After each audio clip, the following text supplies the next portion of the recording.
agent posing as a soldier at the base. He'll pass you a cassette tape containing classified information. Start by taking a look at the agent's VI on your iDroid. Once you've spotted him among the Marines, make contact and get that cassette tape. Thing is, he's not one of us, so don't let your guard down around him. One other thing, boss. I've been told you can also use the watchtower on the west side of the base to contact the target. Just climb up there and turn the searchlight on. Once he sees that, he'll come to you. Once you've identified him, approach him and grab him. That's the contact sign. When you get out of that truck is up to you. Just be sure to take a good look around first. This job, it came through a cutout, but I have a feeling the client is the Joint Chiefs of Staff. After all, the chairman has a lot of faith in you after Peace Walker. In other words, the agent you'll be contacting has been ordered by the nation's highest-ranking military officers to spy on a military base. Not your everyday story, but there's more to it than that. That base doesn't follow American, Cuban, or any other law.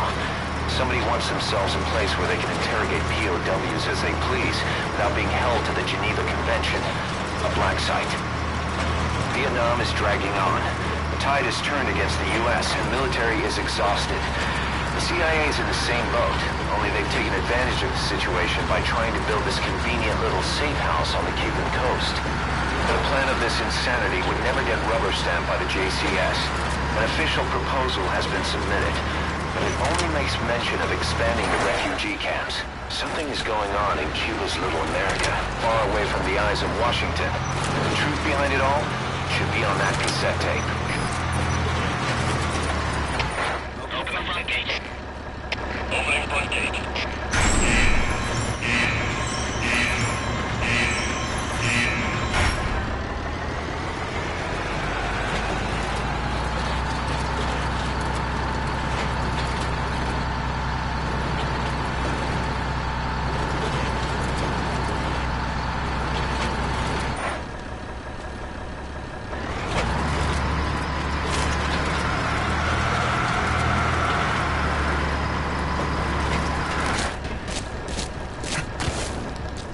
After identifying the target, approach him and grab him. That's the contact sign. Just make sure you wait until there aren't any other soldiers around.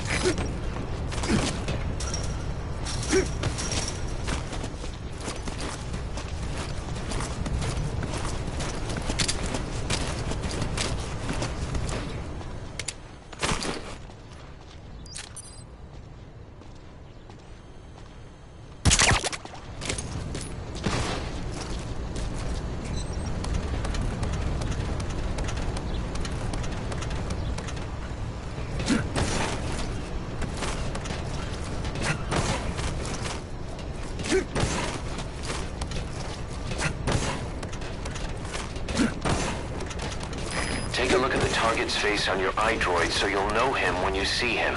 Open the menu tab, then select Mission Info.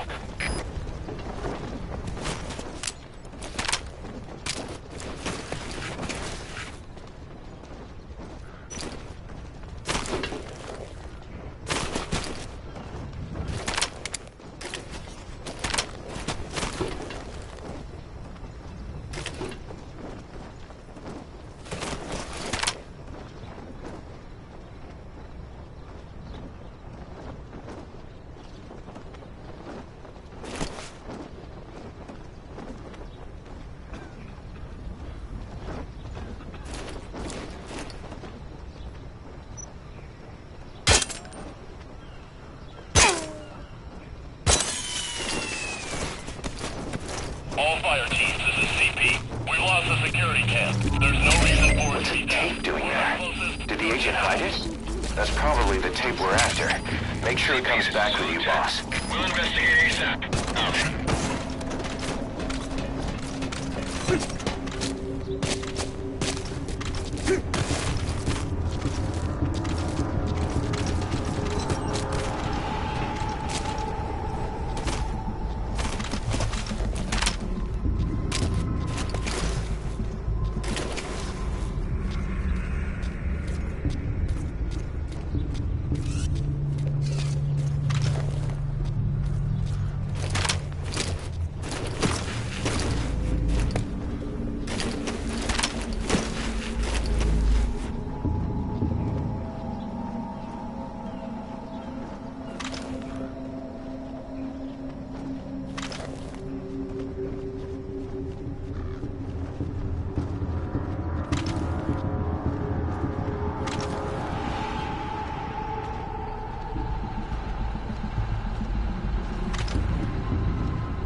out of the mission area to complete the mission. CP, this is Delta 1. All quiet here. No sign of the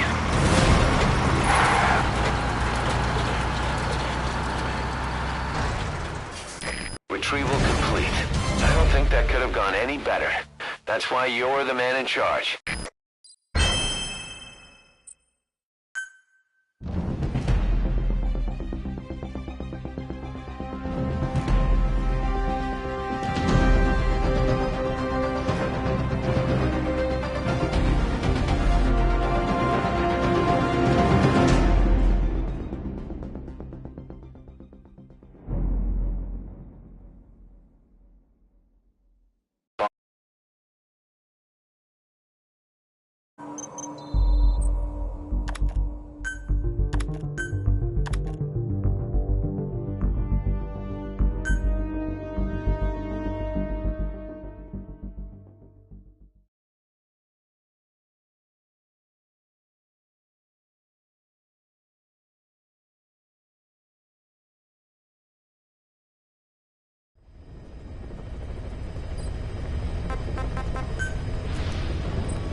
I needed this place to listen to the words people had to say. That's something they could never understand.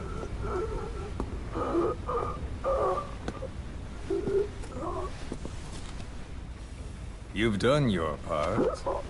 You told us plenty. You've known the pain of ages. And even now you think, as any person would, that this can't be happening. Is it education? Morals? Faith? Just the imprint of a lifetime of stories? Face to face with oblivion, which is where you are, and you still think that help is coming. The world you were born into is made to save you. Isn't that right? Of course it is. Everyone knows that. Until your last breath, you know it. Without the slightest chance or reason left to them, humans are capable of hope. I'm no different. But for one thing, when my time came calling, I didn't die. My family died, my country died, but they didn't take me with them. All hell took from me was this skin, this outer peel that marked me human.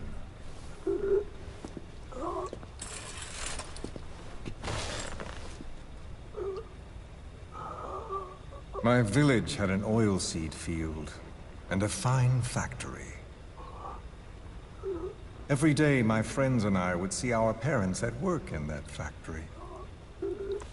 That's all I had, all the world I knew. Then one day, aircraft came droning in from some far-off sky. The factory was bombed. Some spies had told them we were making weapons. The building burned. We tried to flee outside. The crowd blocked the exit. The crowd of people. Hot. So hot. I tried to push through their legs and get ahead, but a boot in my stomach put me on the ground. The smoke of them burning filled me up. I heard my name called, but not for long.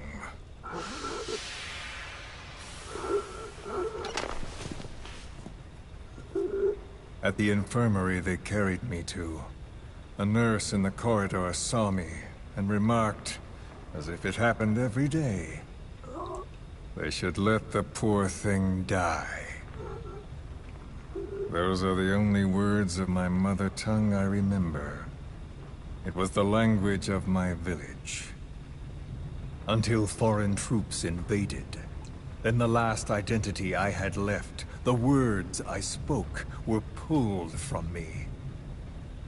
My skin would never feel anything again. This face would be burned again, in torture, at foreign hands. But I still writhe in that burning factory, doused in scalding rapeseed oil. That's all I have to feel. That pain. All I have to remind me I exist here.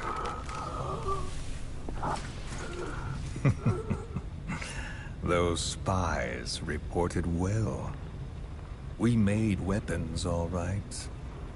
As cartloads of rifles came in from the battlefields, we fixed them up and sent them back out. So our country could win.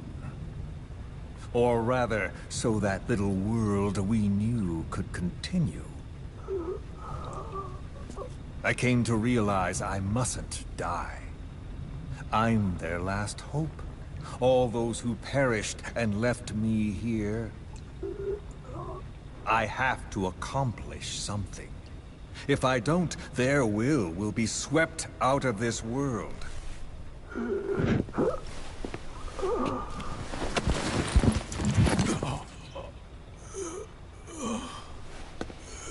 So, do you see me now? Tell me, what do you see? Hmm? You have eyes. What do your eyes see? Yes, that's right. You see a skull face. You see me. This skull is who I am. My mark, my proof of humanity. I have no country, no language, I have no face, but I haven't lost my skull. So I told myself, the pain and effort that keep me alive will never know relief, never bear fruit, never be repaid. I know that. But I told myself to focus on some hope, a non-existent hope, to guide me through this burning world. A hope. Call it a dream. A melancholic delusion. As the pressures within me stretch me to bursting, and I force myself not to cry out, though the words I thought were carved into me are gone, and all I knew is dead. I know how you feel. I've felt that. So show me that I'm not the only one. That you too can return to this world for revenge. Do you see me? Don't die. Don't die! Ah.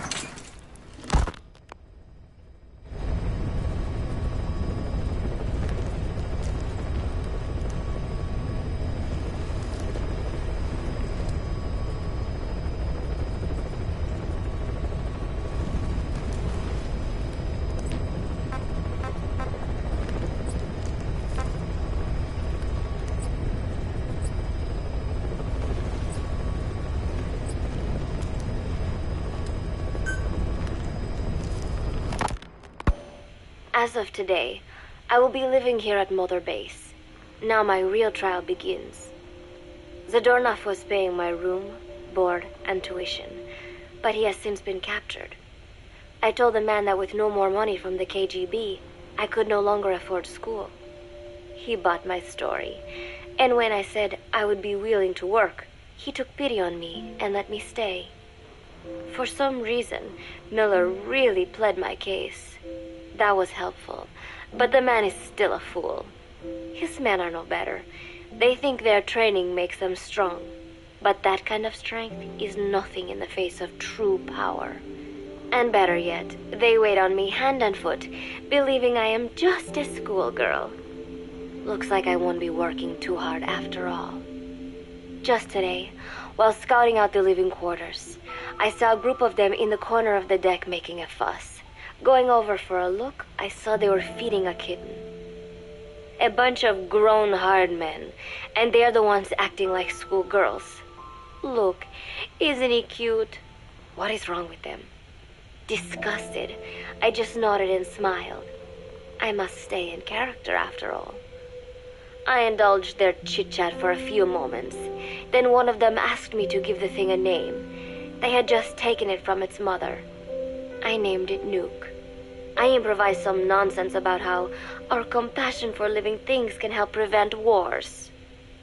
The men gave me a little fish. I held it out in my palm and the kitten happily ate it up. What a pathetic, feeble creature. It sickens me. Today, Chico invited me to go fishing with the soldiers. I suppose finding one's own food does have its merit, but I prefer not to be involved in such a degrading task. And their prattling on about fishing being fun is nonsense. I'm not here to find playmates. Nevertheless, distasteful as it was, I went along in order to maintain my cover. Chico thrust a fishing pole into my hands, and we went up onto the deck where several soldiers had gathered. They welcomed us warmly. With so few women aboard Mother Base, I'm treated like a princess. No one suspects I am neither a teenager nor a student. It was nice and sunny, with a gentle breeze and waves. As I cast my line and waited for a bite, the soldiers began to ask me all sorts of questions. As always, I answered according to our predefined scenario, feigning a smile. As I sat there feeding them lies, the fish began to bite, and the soldiers began to focus on their prey. Chico had his bait stolen by a fish, and got so angry that he stood up and nearly fell into the sea. Everybody laughed. It almost made me want to join in too. At some point, I got a bite myself. The instant after I felt that first gentle tug, the fish yanked the line with astonishing strength, and I let out a cry of surprise. I thought he was going to be huge. It was my first time fishing, and I was a bit flustered, so the soldier beside me helped by supporting the pole from behind. "Reel it in," they shouted. I nodded, turning the handle as fast as I could. I wondered what kind of fish lived below the surface, and thought back to the deep sea dives I had to do as part of training. Those were difficult days, but I remember finding the multicolored fish gliding through the water incredibly soothing. After a hard fight, I pulled it up. To my surprise, it wasn't even half a vara, rather anticlimactic. But I wasn't doing it for fun, so I wasn't the least bit disappointed. Nook was hovering nearby with an expectant look on his face, so I gave the fish to him. All in all, a thoroughly wasted day. Preparations are coming along nicely. No one suspects me of being the one to let Zadornov out of his cell. Today, Amanda and I taught Cecile how to make gallo pinto. It is a simple home-cooked dish consisting of black frijoles mixed with arroz. It is well known throughout Central America, not just in Costa Rica, so it is no surprise that a Nica like Amanda would be good at making it. But I was raised in the States from a very young age, and can hardly even remember my mother's gallo pinto. Having to make chit-chat with that clueless bird lover and the so-called revolutionary was excruciating. And, clueless or not, I will need to be especially careful around Cecile, the one who actually recorded that tape. Thankfully, Miller and his men seemed to believe I mistook the tape I found for one my friend made. In any case, one can never be too careful. Anyway, the three of us minced garlic and herbs, then cooked them in a pot with frijoles we'd soaked overnight. While waiting for them to cook, we sautéed onions and arroz in a frying pan. Cecile worked the frying pan according to Amanda's directions, but seemed a bit glum. She does have a knack for cooking, though. She is French, after all. We added water to the pan and watched the arroz begin to steam. While we waited, Amanda shared memories of her mother with us. They had been separated because of Simosa, but the taste of her mother's cooking was still fresh in her mind. When the frijoles were ready, we drained the water, stir-frying them with the rest of the vegetables. Quite a complicated process for home cooking. Nonetheless, it kept them occupied. The longer we sat and talked, the greater the chance of my arousing their suspicions.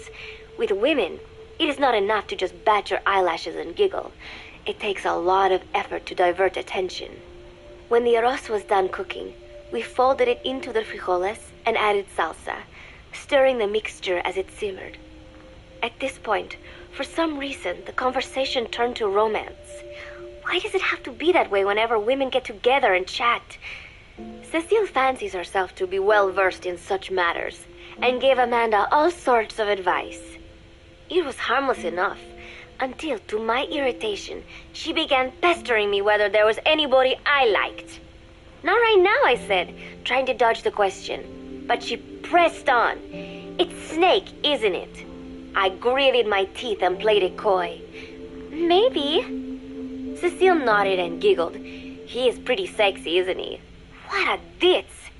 It's all I can manage to just survive. The thought of romance has never once crossed my mind. I have no interest in that kind of man. Soon enough, a rich aroma began to fill the room. The gallo pinto was ready. New came over and rubbed up against our legs, looking for a handout. Unfortunately, it was not the kind of food a cat would like. We let a few of the soldiers have a bite, and then headed off to the mess hall. The home-cooked flavor we'd achieved was a big hit with the men of MSF. Not that we are trying to impress them or anything. Even I could manage a dish like that. Snake enjoyed it too. Let me make this absolutely clear. I have no interest in that man. Football, or soccer as it is known in the States, is extremely popular here. It has not caught on yet in the US, but it has legions of rabid fans all across Latin America. These fans can get so rowdy that it is commonly believed El Salvador and Honduras went to war in 1969 over scuffles in a soccer match. In reality, tensions between the two countries were already high. The match was merely one of the sparks that set them off. But these people are so passionate about this sport that the story seems plausible. Predictably, many of the soldiers here are fans. They have apparently divided themselves into Costa Rican and Nicaraguan teams and started playing each other. To play, you need a ball and 2 goals. The R&D team built and set up simple goals on the deck. I had absolutely no interest, but Chico insisted that I come and watch. It was not a proper match by any means. The pitch was not even regulation size, but the players and spectators alike got pretty excited. They banged empty cans and shouted cheers through the handmade megaphones. It almost felt like carnival. Huey, the referee, blew a whistle to start the match. The soldiers' training has left them in excellent physical shape, but they lacked the honed skills of professionals, and their play was quite rough. Midway through, one of the men collided with another. They started shouting at one another, but Huey stepped in. I thought we had forsaken our countries, become one with the earth, he said, quoting Snake. We are not competing for national pride here, and we are not fighting for the good of any one country. This is not a war. Soccer is a peaceful sport, am I right? The soldiers nodded. They know the pain of war, and they share Snake's vision. Perhaps that is why all this resonates with them. Team Costa Rica was down a man, and somehow I was picked to fill in. Costa Rica had the advantage up until that point. I suppose Huey wanted to keep it balanced. The soldiers agreed with Huey's call. Maybe the Costa Rican players felt an even matchup would be more fun too. I could not be bothered to run at first, but chasing the ball out there in the hot sun, I was soon drenched in sweat. Before long, I found myself actively seeking out the ball, partially out of desperation. I picked up a loose ball deep on the opponent's side of the field. Even though he's Nicaraguan, Chico cheered me on, yelling, "Go for it, shoot!" I launched the ball as hard as I could, only to have it blocked by the keeper. Disappointment only increased my determination. In the end, I didn't score a single goal, and Costa Rica gave up its lead. It was really close, though. We congratulated each other on a good match and sprawled out in the shade on the deck, exhausted. The ocean breeze felt so nice on my sun-soaked body. Nuke came over. It is one of his favorite spots, and stretched out next to me. And together, we watched fluffy white clouds drift lazily across the clear blue sky. It was lovely out today, so I decided to sun myself in a lounge chair up on the deck when Strangelove came up to me. Despite the heat, she was in her usual long sleeves and pants. I waved at her. She looked away and mumbled, "Hello there. Fancy meeting you here." I asked if she needed anything, feeling her eyes creeping up and down my body like she was savoring it. Finally, she swallowed and said, "You have such beautiful skin." Bewildered, I shook my head and said, "No, not at all. I had heard rumors that she was a lesbian, but she couldn't be after me, could she?" She continued to stare and said, "No, it is beautiful, but you must not let yourself get so tanned." And then she took my hand in hers. "What is wrong with a little sun?" I asked, trying to cut the conversation short. But she shook her head violently. "No, you mustn't. A young lady should take better care of her skin." She was acting strangely now, as if aroused. She lectured me on the perils of tanning, how it ages skin, causing wrinkles and spots, and in the worst cases, even skin cancer. I knew already that tanning could cause spots, but I thought only pale-skinned Anglo-Saxons had to deal with that. Having a scientist tell me it causes aging, though, that spooked me a little. If I am to keep playing the teenager, I will have to start paying more attention to my skin. Sensing my anxiety, she took a small tube from her pocket. She said it was the sunscreen she always used. She told me to keep it. I didn't know what to say. I was more than happy to take it, but exactly what were her intentions? Was she merely being nice? Or is she really into me? Either way, there was no reason to refuse, I suppose. I have undergone training. An out-of-shape woman does not pose any real threat to me. Having power means not being afraid. It is the same on a global scale. A country with nukes can dictate terms to a country without them. I thanked her and took the tube. Then she offered to put some on for me. She squirted some lotion onto her fingers and began rolling it into my chest. It happened so suddenly, and I was so taken aback that I did not even think to protest. She caressed my stomach with her long white fingers, then slid them upwards between my bikini-clad breasts. "What? Wait," I sputtered as her moist eyes met mine. She was beautiful. Somehow, I found myself captivated by this woman more than 10 years my elder. "Hold still," she whispered in my ear. I nodded silently, unable to refuse. My body went limp, motionless, as if in a trance. Gently, carefully, she rubbed the lotion all over my entire body. I shouldn't have enjoyed it, and yet I could not help myself. For a moment, I was spellbound.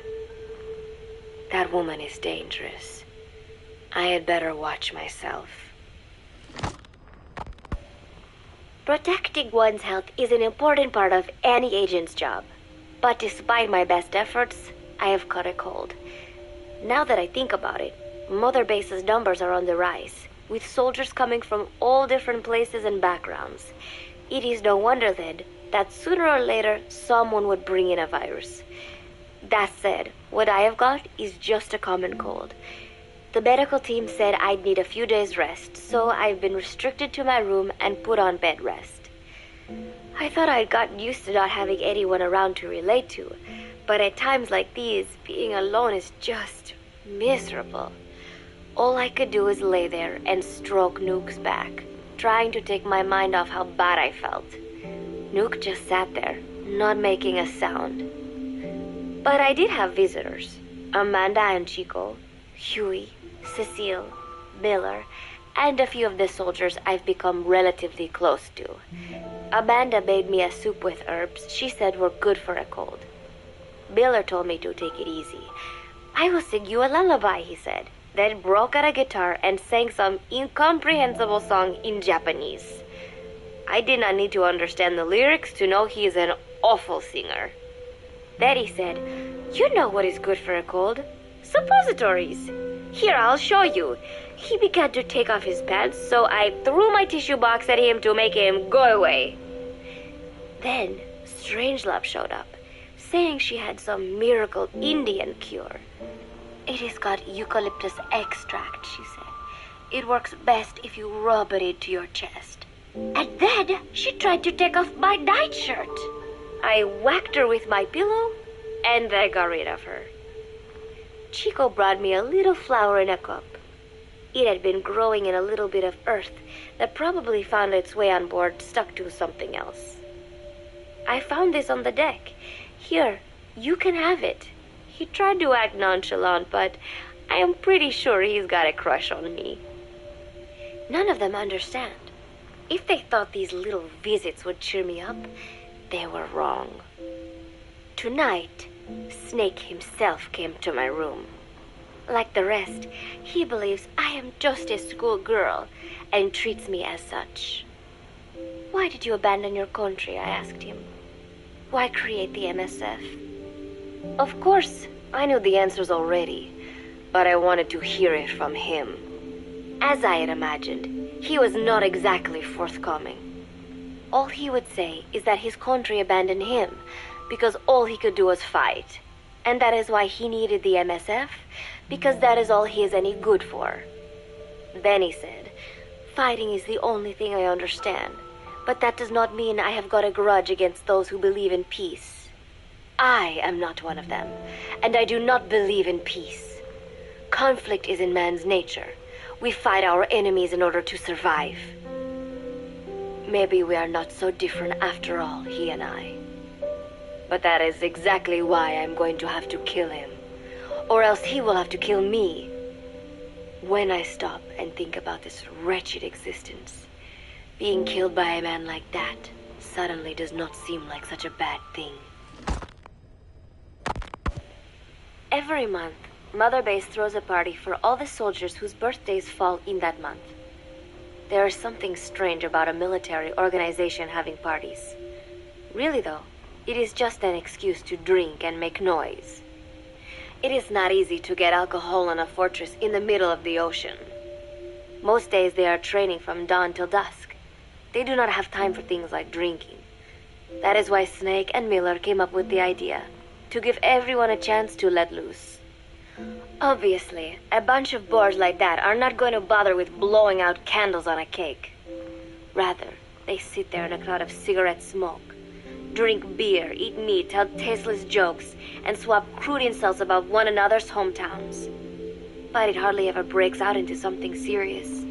They talk up a storm, but they're just having fun. It is funny. You have got members of FSLN rubbing shoulders with the UCLAs, people who once would have considered the other mortal enemies. I wonder if that is what makes Big Boss so popular. In leaving their countries behind, they leave their hatred for other countries too. Miller seemed a little protective of me. "Hope they're not being too crude," he said. But soon enough, he too was drunk. He yelled, "Come here and take a look at the real Kazuhira Miller," then dropped his pants and mooned everybody. The other soldiers burst out laughing. I have never seen such a crude, ridiculous party before. And yet, all these people, laughing and acting the fool. Is this what they call peace? For some reason, I began to think about all that has happened since I came here. Fishing with Chico, cooking with Amanda and Cecile, playing soccer, having visitors when I caught a cold. When I stop and think about it, my time here has been the most peaceful of my life. But that is about to end. I cannot imagine he will be willing to negotiate. It seems I am to fight the legendary Big Boss. I do not know if I'll be able to beat him. But if I have to choose between death and defying Cypher, I will gladly choose death. The thought of dying does not scare me. But if I disobey my orders, the fear and despair awaiting me will be far worse than anything I can imagine. It was Cypher who took me in as an orphan, gave me food and a place to live. His orders may have been unreasonable, but I will never repay my debt entirely. It seems I have no choice. I must fight this man. I must fight Snake. Do you know Miller, Snake's right-hand man? Apparently has got at least one serious weakness. He is an insatiable womanizer. He does not bother me, most likely because he considers teenagers off-limits. But he has hit on every single one of the few female soldiers here at Mother Base. They ought to be telling him where to stick it, but end up falling for it so easily. I think some of it stems from the fact that he is actually not that bad looking. Anyway, today, that nasty habit got him in trouble. He and Snake got into one of their rare fights, and I was there to see it. They burst out of the showers, completely naked, trading punches. I am no child. The sight of a naked man does not make me blush, but this was something else. Maybe this'll teach you, Snake yelled as he slammed his fists into Miller's chest. I heard later that apparently he had been two-timing someone, and that same someone had gone to Snake with her troubles. As I see it, it is her own fault for letting herself be deceived like that. If she is too dumb to see through Miller's lies, then she got what she deserved. But this was not the first time it had happened, or the second, and Snake read Miller the riot act. Miller argued back, and what began as a shouting match turned into a fist fight. "You son of a bitch," Miller yelled as he swung. "Not bad," said Snake, smiling, "but not good enough." And then he was back on the offensive. They had already been at it pretty hard in the showers, and their bodies were covered with bruises. Both of these men had been trained for war, their bodies deadly weapons. They were each bleeding from a dozen places. All this from a fist fight. Even so, it was far less gruesome than if they had given it their all. It was obvious that one of them would be dead were they fighting for real. Miller took another swing, yelling, "Try this then!" Snake parried, then responded in kind, but I could tell he was not aiming for anything vital.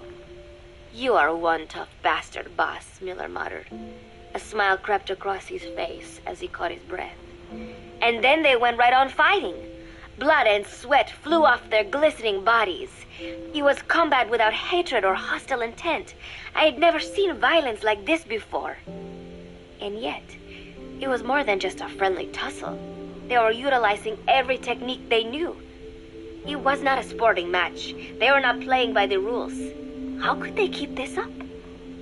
At last, the two men tired themselves out, and the bizarre scene came to an end. They looked at each other's battered bodies, and then burst out laughing, embracing and congratulating each other on a good fight.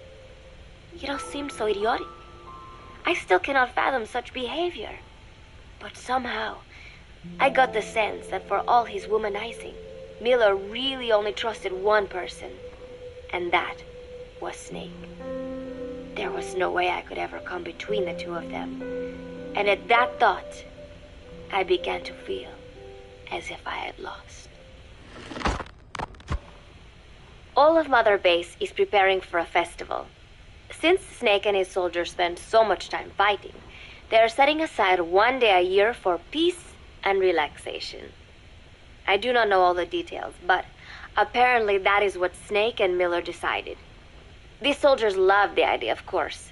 There is so little fun to be had here that everybody looks forward to events like these. That is all well and good, but somehow I got roped into getting on stage. Come on, we even both have peace in our name, said Miller. And Zadarnov, that old Ruski's name, has something to do with peace too, right? Hey, as long as we're having a day of peace, we ought to get an act together. The Three-Piece Band. I thought he was joking. He then proceeded to share his idea without bothering to check with me.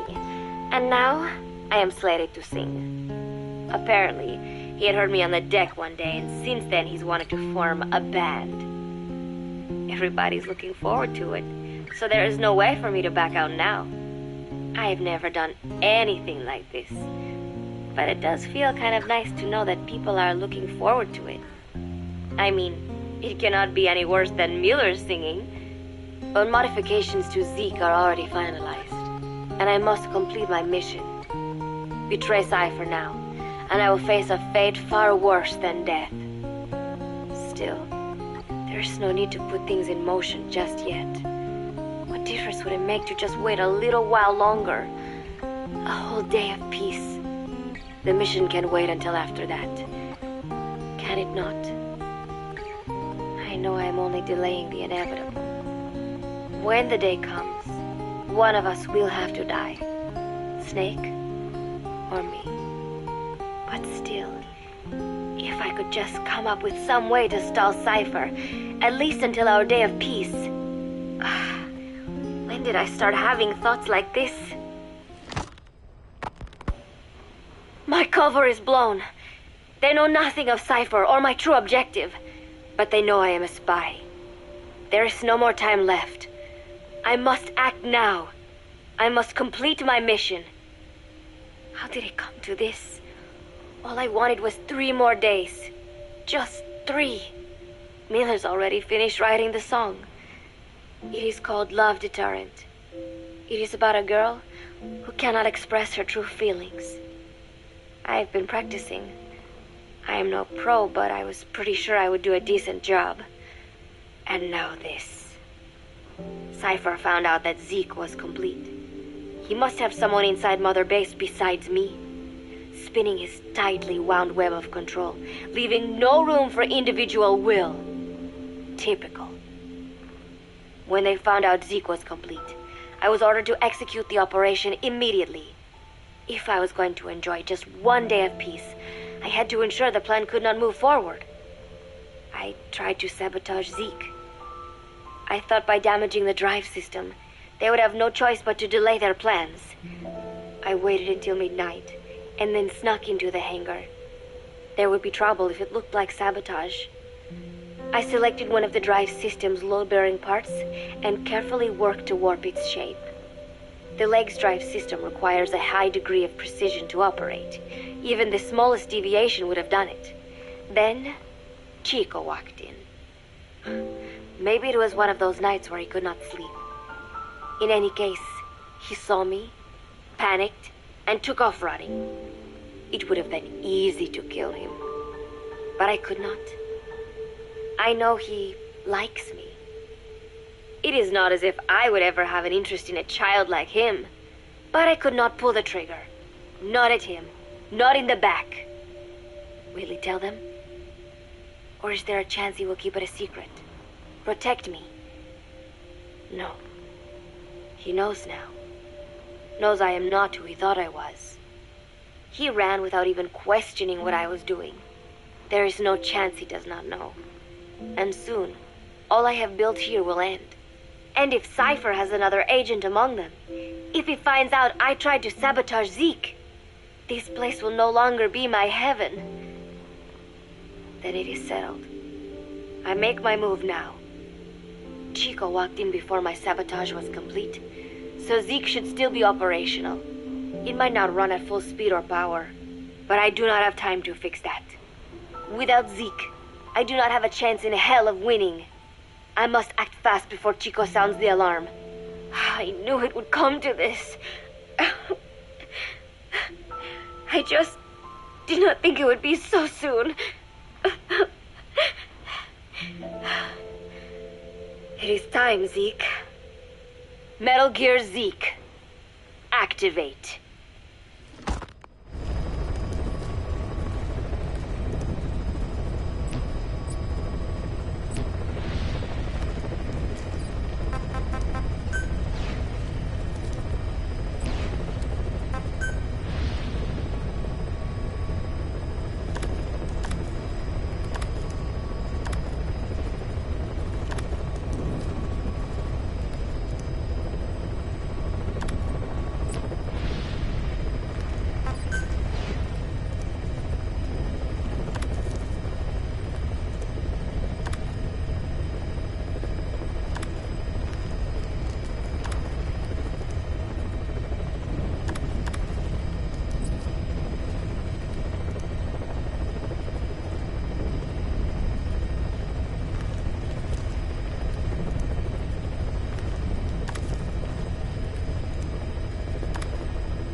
We got a request for extraction from a member of the intel team who is working undercover at the prison. As you know, it's an enemy base. There's no time for the silent approach. Assault the base, secure the target, and get out of there. The target is our agent from the intel team. To say he's a critical VIP would be a massive understatement. Got a visual? Negative. No sign of him. Are we too late? If he's caught, he could drag us all down with him.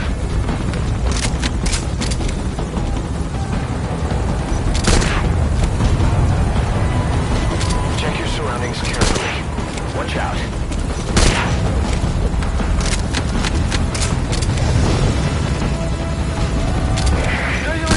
Come here. Incoming comm from the target. Patch him through. This is Warthog. Go ahead. I can't hear him.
security cassette tape.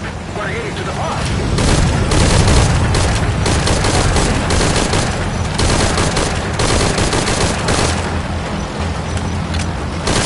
Enemy vehicles to the right. Be careful.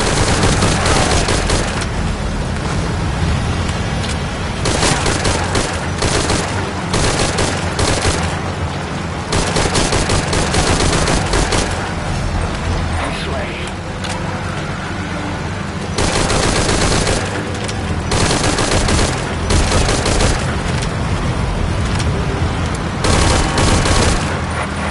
Air vehicle. There's Hello, guys.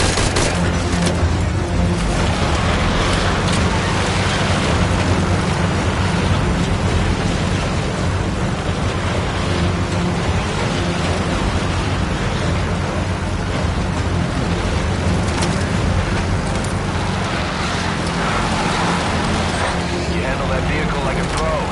I'd expect nothing less.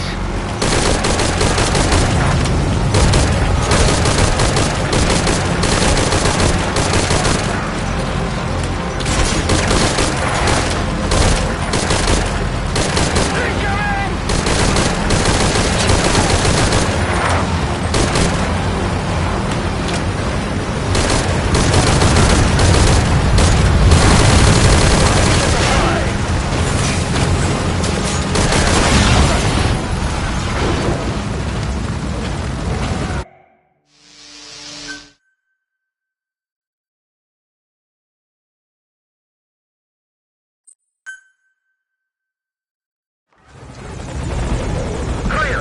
All hostiles down. Touchdown is a no-go. Rendezvous at the helipad. Can you make it to the helipad? Roger that. Request escort. Boss, cover the friendly vehicle.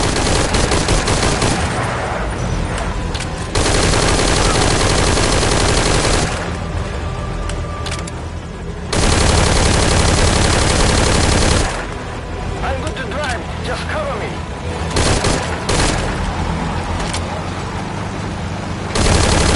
I'm security cassette tape. We're heading to the boss.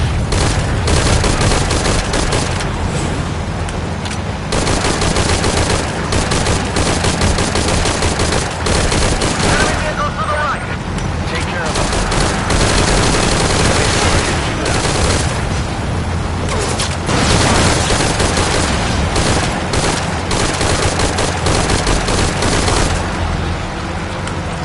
This way.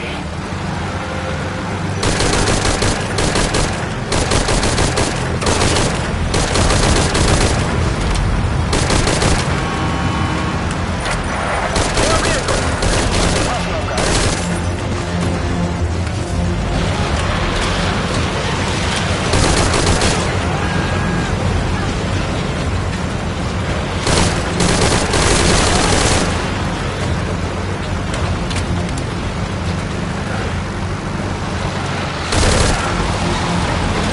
You handle that vehicle like a pro. I'd expect nothing less.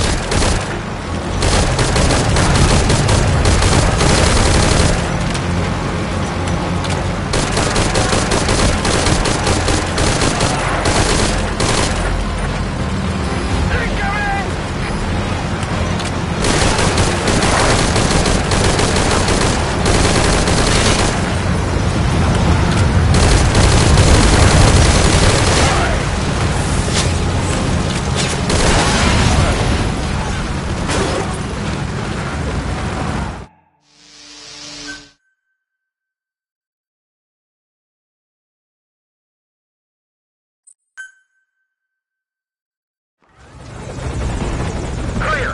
All hostiles down. Touchdown is a no-go. Rendezvous at the helipad. Can you make it to the helipad? Roger that. Request escort. Boss, cover the friendly vehicle.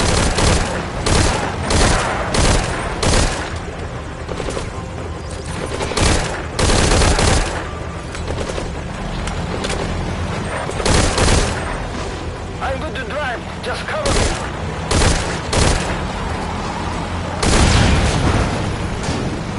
I'm security cassette tape.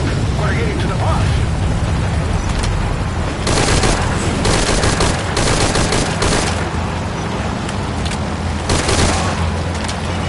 Enemy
hole in their defenses.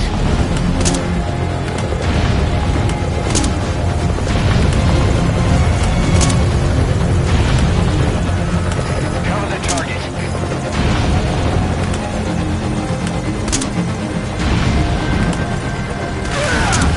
Target vehicle is out of commission. Risk your life. Come in! Come in! Enemy reinforcement! Take them out. Secure the LZ.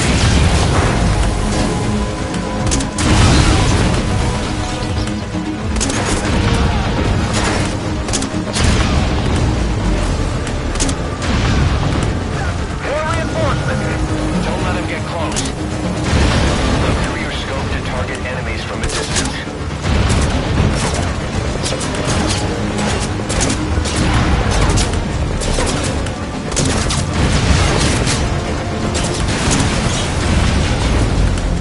Eyes right! Think more in the control tower!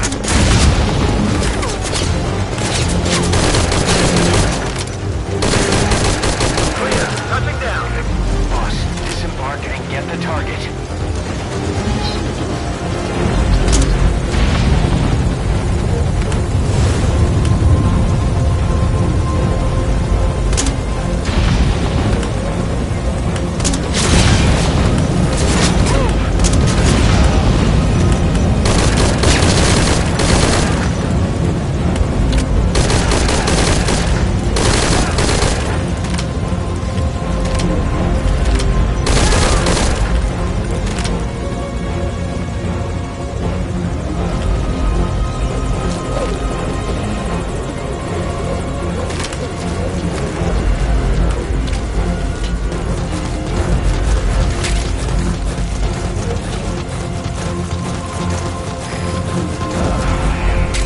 Good.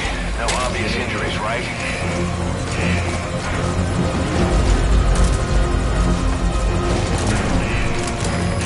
Whoa! Former vehicle out of the admin front gate. I can't hang around. Boss, taking out that vehicle is priority one.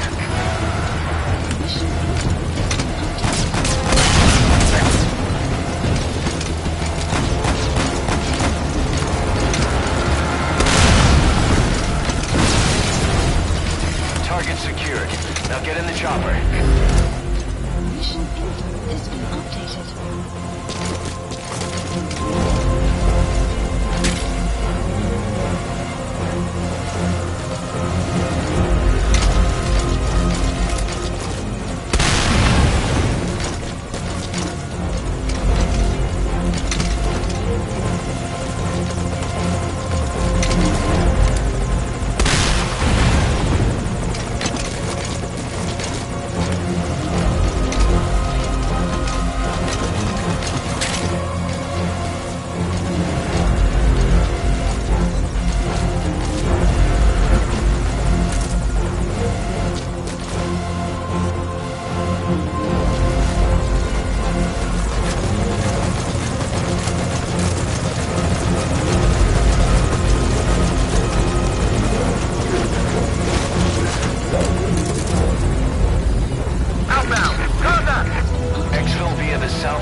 Leaving hot zone. Returning to base. Confirmed. The target is safe.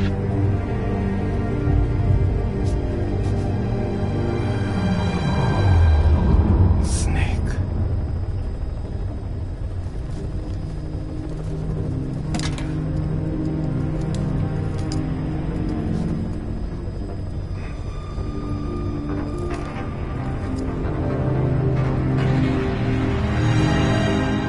What took you so long?